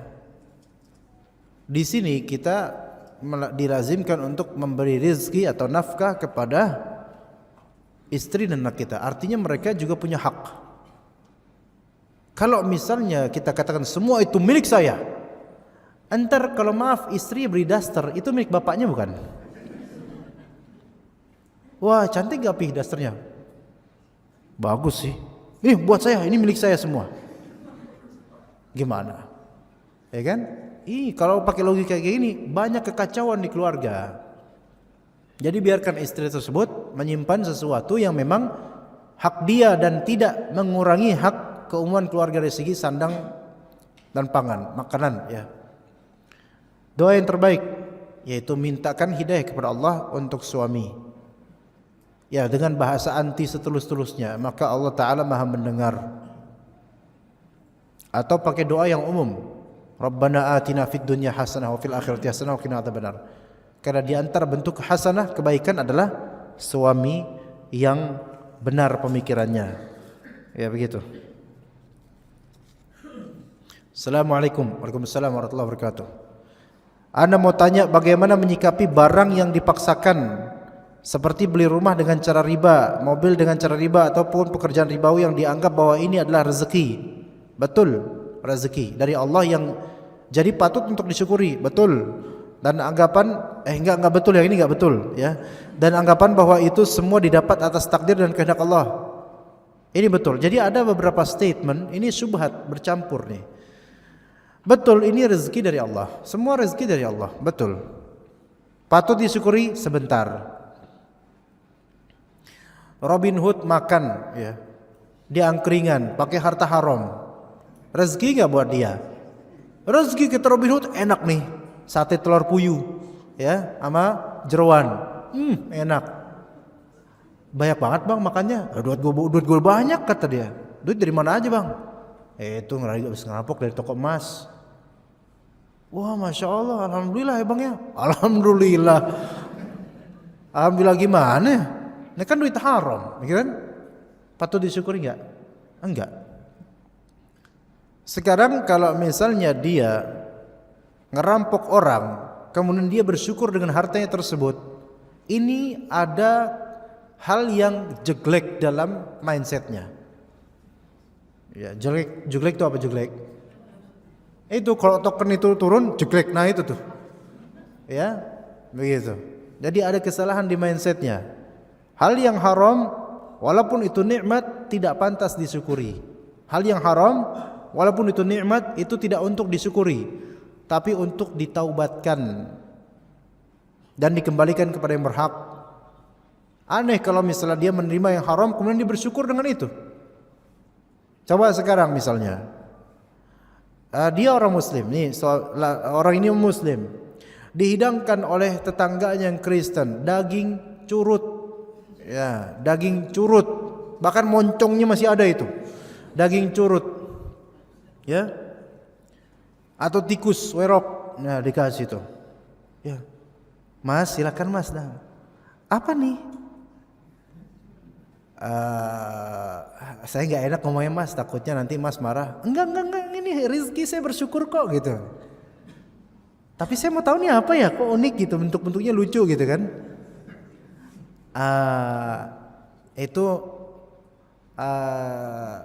Ya itu deh gitu kan ya. Itu tikus mas. Apa? Mulai keluar ya. Tadi manis sekarang udah mulai keluar berangnya. Apa?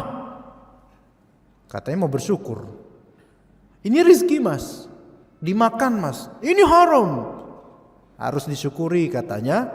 Yang haram tetap aja ini rezeki dari Allah, disyukuri ya, ini rezeki makan aja mas. Coba pakai logika seperti itu, dia mau nggak? Jangan yang cuman enak baru dia syukuri padahal haram, yang nggak dia mau haram dia nggak syukuri. Sekarang dia dapat rumah dari harta yang haram, dia syukuri, ya begitu. Jadi ini orang konsepnya salah. Taib, sekarang semua itu didapat atas takdir dan kehendak Allah.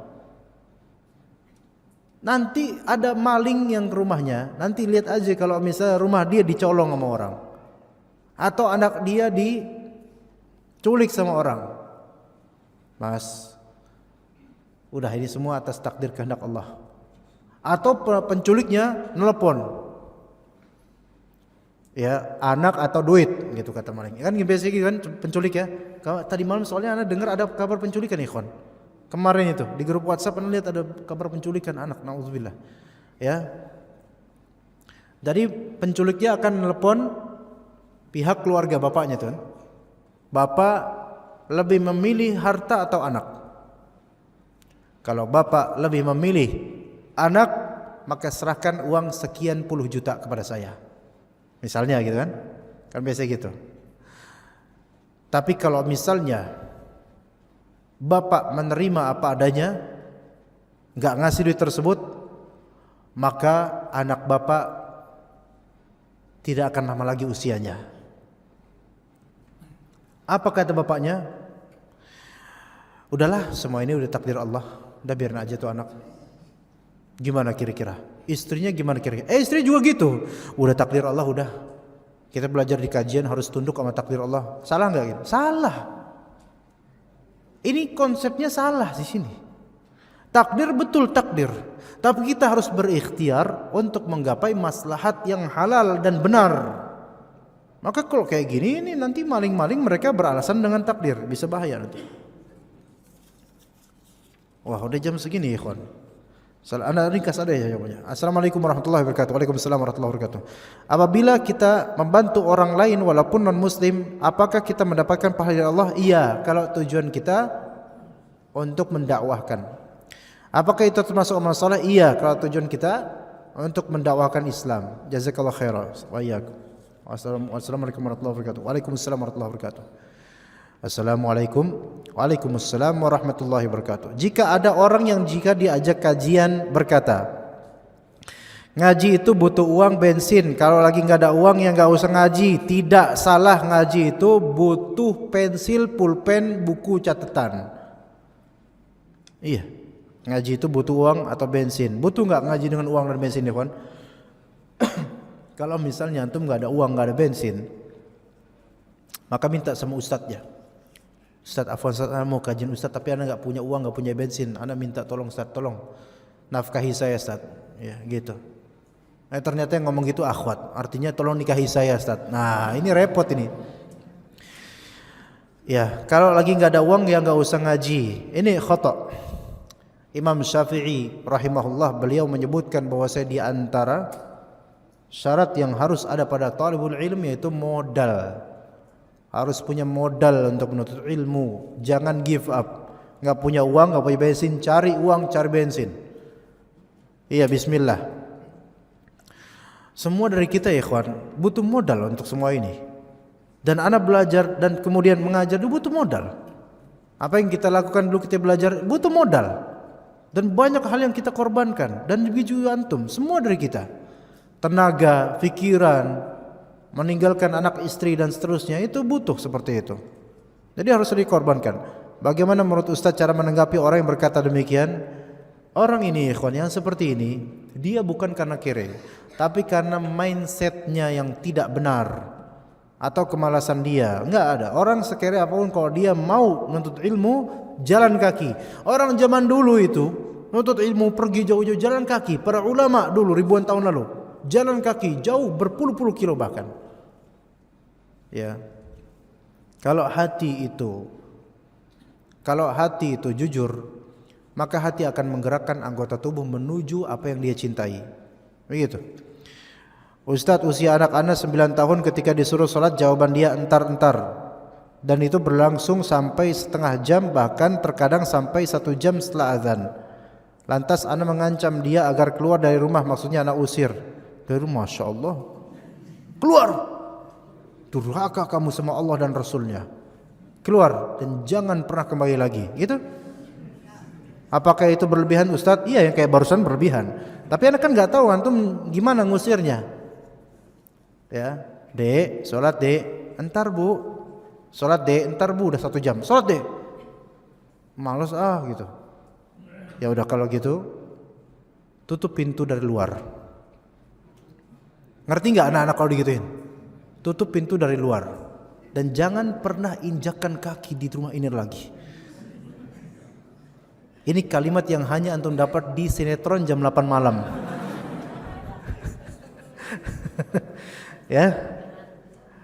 Ya, di sini jangan seperti itu, ikhwan. Kalimat-kalimat keluar dari rumah itu kalimat yang membekas di anak kecil. Nanti dia akan teringat ketika usia besar. Bahwasanya orang tuanya dulu pernah nyuruh dia keluar dari rumah. Jangan. Iya. Sebisa mungkin kalaupun antum mau mengeluarkan dia dari rumah, jangan dengan kalimat, tapi dengan perbuatan. Gimana? Bukan dilempar di jendela. Enggak, bukan maksudnya. Antum gendong dia dan antum taruh dia di luar. Gitu. Jangan dengan kalimat, karena kalau dengan kalimat itu lebih diingatnya kalimat perintah, jadi membekas dia. Tapi dengan perbuatan dan diam aja. Iya, begitu. Sebagaimana kalau misalnya anak-anak pulang terlambat karena main, pulangnya kemalaman, masuk rumah dikunci rumahnya. Antum ada di dalam dan dia tahu antum ada di dalam dan antum tahu ada di luar, saling tahu. Tapi antum diam sebagai pelajaran buat dia. Itu lebih berefek dan lebih bagus dibandingkan antum bilang kamu nggak usah lagi ke rumah ini. Itu kalimat yang akan membekas, ikhwan. Membekas itu. Jadi sebaiknya tidak dengan kalimat, dengan perbuatan. Ya. Jadi jangan dengan seperti itu. Nah, sekarang ini muskilah. Kenapa anak itu nunda terlalu lama? Itu harus diketahui sebabnya, bukan sekedar kita suruh keluar. Diketahui sebabnya apa dulu. Entah sebabnya contoh yang belum ada. Mungkin bapaknya kurang mencontoh, atau sebabnya kurangnya motivasi. Kadang anak-anak ini memerlukan hadiah. Ya. Dan anak-anak ini merasa orang tuanya kering akan hadiah. Coba kasih seperti itu. Misalnya, nak, kalau misalnya asar ini kamu sholat, insya Allah kamu dapat sepeda. Maghrib nanti kamu sholat dapat motor. Isya dapat mobil. Ya, subuh pesawat. Ya. Ya coba seperti itu. Tapi itu bohong itu. Bismillah, Ustadz beri saya nasihat untuk menjadi seseorang yang senantiasa bersyukur atas nikmat yang Allah Azza wa Jalla karuniakan. Jazakallahu khaira. Allah Subhanahu wa taala menyebutkan dalam Al-Qur'an, la in syakartum la azidannakum. Jika kalian bersyukur maka aku pasti akan menambahkan untuk kalian.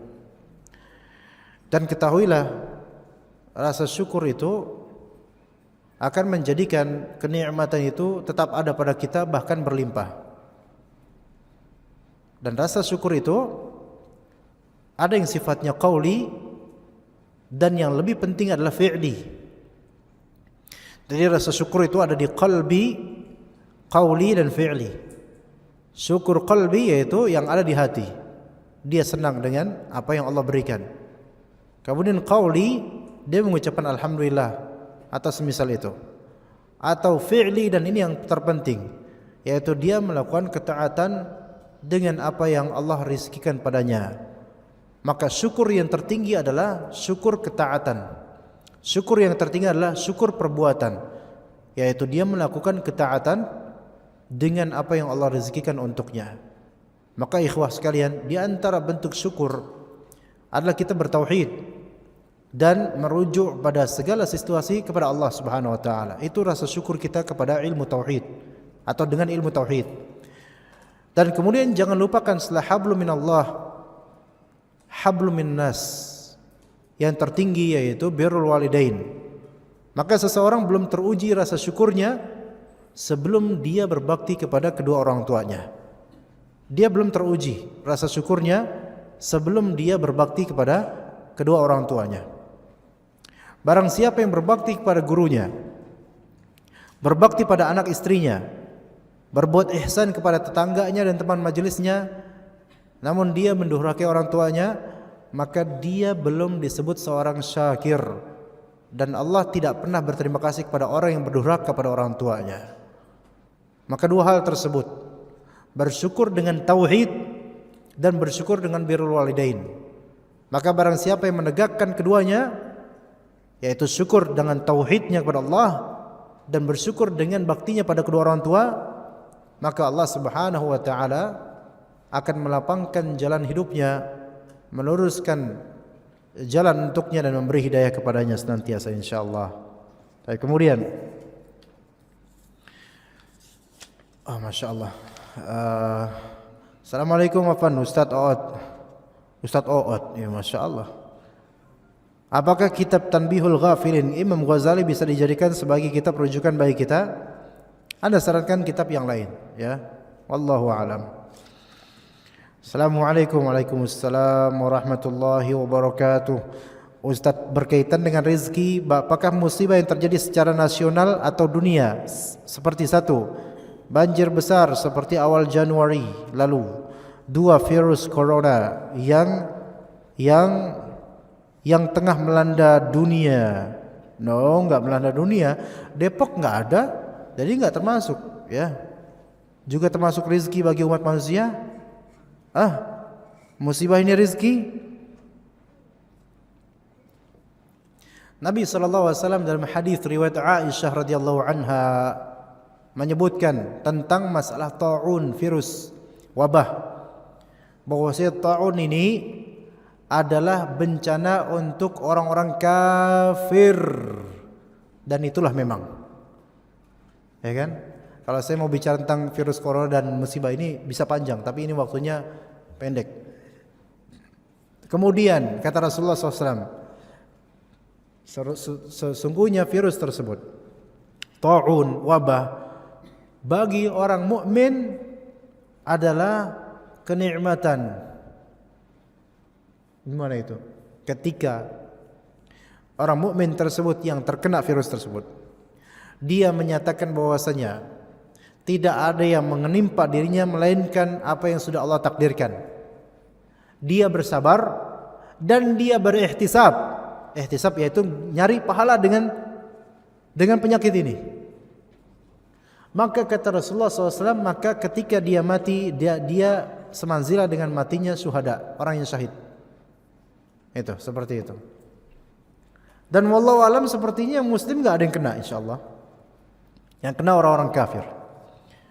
Tapi enggak apa-apa itu, biarin aja kena yang kafir itu ya.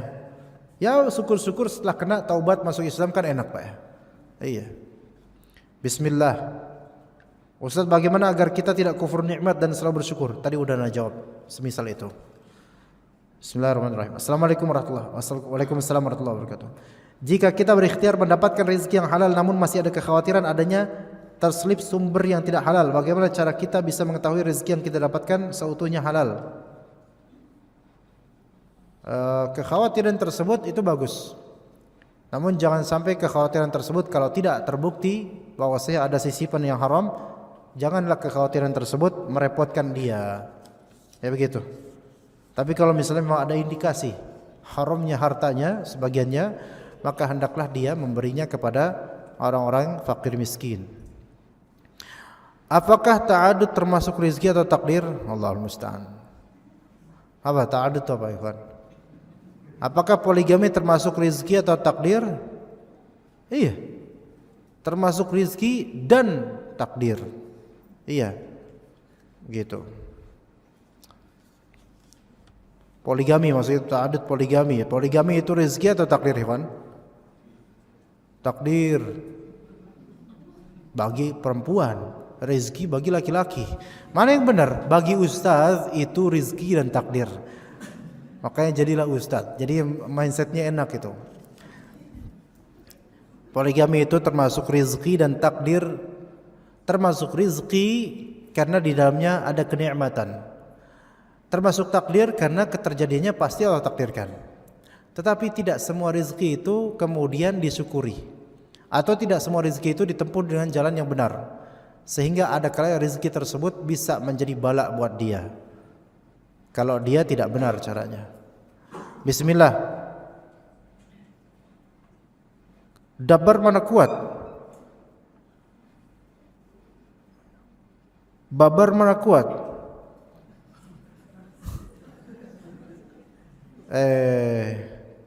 Babar. Ini bahasa Dayak atau apa ini? Dabar, babar, bagar, Allahu a'lam bishawab. Bersabar dalam menunggu rezeki punya anak untuk orang yang belum punya anak. Taib. Oh, kiat. Oh iya, kiat. Di sini bukan kuat, kiat. Tapi ini dabar mana kiat.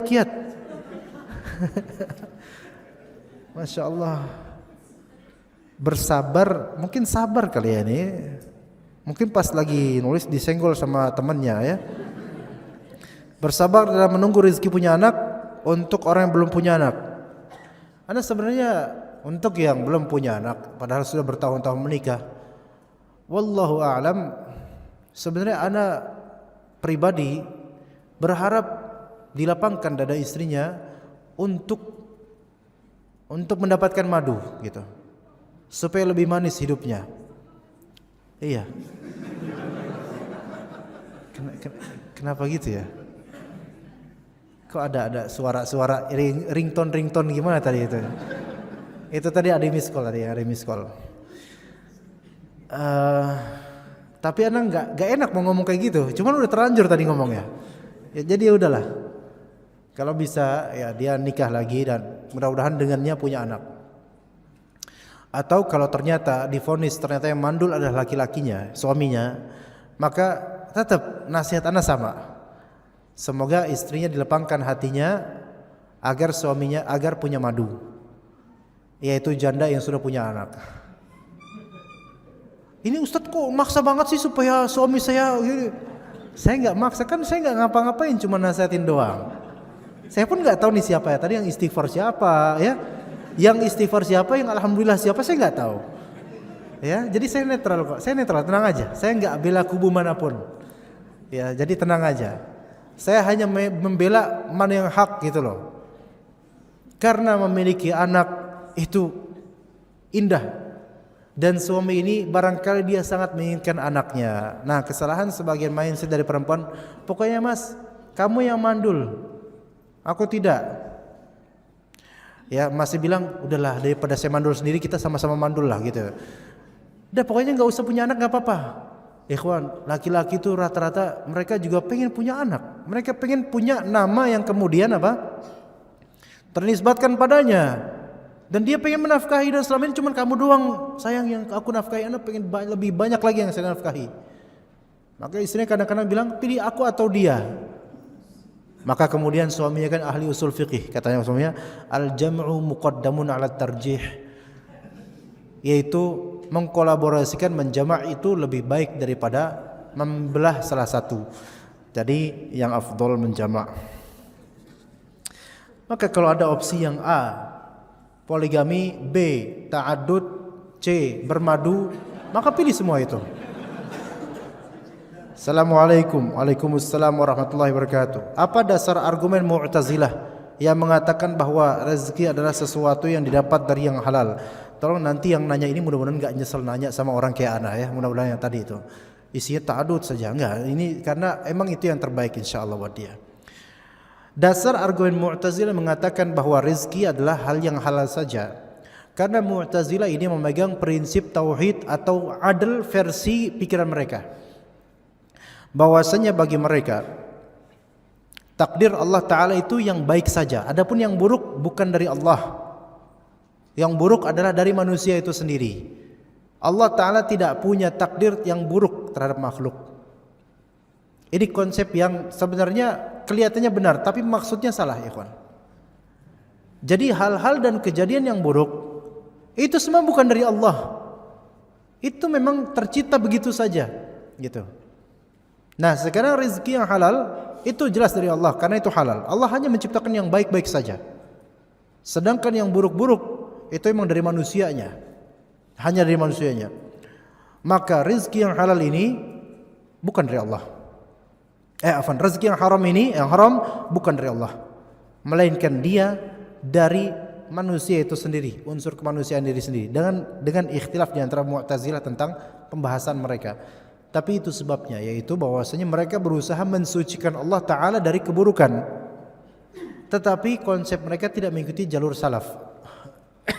Dengan jalur logika mereka, akhirnya mereka memilah dan memilih apa yang tidak pantas untuk Allah Subhanahu wa Ta'ala. Kemudian menuntut ilmu agama wajib, mencari nafkah untuk keluarga wajib. Kawan saya kalau setiap diajak untuk kajian masih belum mau, karena dia bilang cari nafkah untuk keluarga juga wajib. Bagaimana menyikapi hal tersebut?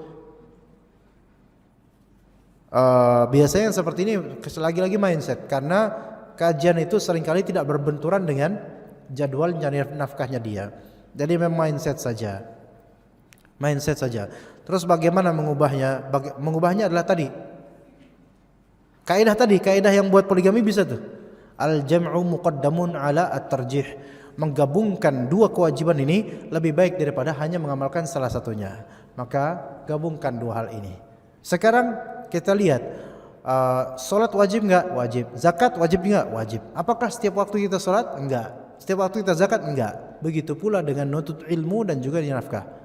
Tanya ke dia, Pak, sampean tuh nyari nafkah berapa jam sehari sih? Oh, saya cuma paling 6 atau 7. Taib, nuntut ilmu. Dan dia punya nafkah paling Senin sampai Jumat, kantoran kan? Bisa Sabtu Ahad nuntut ilmu. Enggak. Pokoknya saya cukup dengan kewajiban ini saya. Saya enggak mau nambah-nambah kewajiban. Ya, Masya Allah, ini berarti salah paham dia. Habis itu apa? Dia kemudian mempersiapkan pancingnya, dia mancing di danau. Gimana tuh? Itu mindset yang salah, karena merasa bahwa saya menuntut ilmu ini kewajibannya tergugurkan kalau dia sudah bisa nyari nafkah. Padahal salah. Assalamualaikum. Waalaikumsalam warahmatullahi wabarakatuh. Bagaimanakah ciri-ciri masjid yang sesuai sunnah? Masya Allah. Cara ciri-cirinya adalah apa ya? Masjid yang sesuai sunnah, ciri-cirinya adalah masjid yang di dalamnya mengamalkan sunnah-sunnah Nabi. Nah, itu ciri-cirinya. Ya udah, itu aja ciri-cirinya ya. Dan tidak mengamalkan bid'ah. Kan gitu. Kalau kita lihat dari inventarisnya nggak bisa jadi barometer. Masjid yang sesuai sunnah adalah masjid yang aslinya untuk akhwat ada 3, untuk ikhwan ada 4. Dan untuk ustadz ada 1. Makanya ustadznya pakai ginian karena takut kedinginan. Enggak, itu bukan barometer. Atau masjid yang sesuai sunnah adalah masjid yang di dalamnya banyak orang jenggotan. Jamaah tablik banyak jenggotan, dasteran apa namanya? Jubahan bahkan. Iya. Jadi nggak bisa barometer hanya dengan itu, tapi barometer dari apa? Dari segi amaliyah, sesuai sunnah atau tidak, dan itu banyak. Merapatkan shaf, ya. Kemudian memberi jeda untuk salat qabliyah misalnya. Dan imamnya juga dia bagus bacaannya dari segi tajwid dan seterusnya. Dan di dalamnya ada ta'lim yang sesuai dengan sunnah Nabi SAW. Tapi di sini ikhwan yang perlu dikhawatirkan beberapa masjid murni masjid harokiyin, haroki, ya, yang sebenarnya untuk pergerakan, tapi berkamuflase dengan mengundang asatidah sunnah yang punya nama untuk menjadi bunglon dan menipu banyak orang seolah-olah mereka itu pro dengan sunnah, padahal untuk menggait banyak orang sunnah untuk ke sana. Nanti setelah udah dikenal sebagai masjid sunnah, akhirnya kemudian ditaruhlah di situ asatidah dari kalangan partai dan harokah. Itu terjadi di beberapa tempat. Ya, itu ada beberapa tempat. Ya, seperti itu. Ya, berkamuflase seperti itu. Makanya yang seperti ini diwaspadai. Ya, dan anda nasihati jemaah sekalian yang masih berpemikiran harokah dan semisal itu, anda nasihati untuk antum belajar aja pemahaman salaf dibandingkan dengan antum ikut dengan hal-hal yang berbau politik dan semisal itu. Kalau sekedar tahu berita, tafadhol. Tetapi kalau untuk mengikuti alur mereka, antum akan terperdaya, tertipu, dan lama-lama antum akan benci dengan asatidzah yang selama ini telah mengajar antum hal-hal yang sesuai dengan sunnah Nabi SAW. Nah, itu pesan terakhir ana, insyaallah kita cukup sampai sini aja. Wassallallahu ala nabiyina Muhammad wa ala alihi wa sahbihi ajma'in. Subhanakallahumma bihamdika asyhadu an la ilaha illa anta astaghfiruka wa atubu ilaik. Assalamualaikum warahmatullahi wabarakatuh.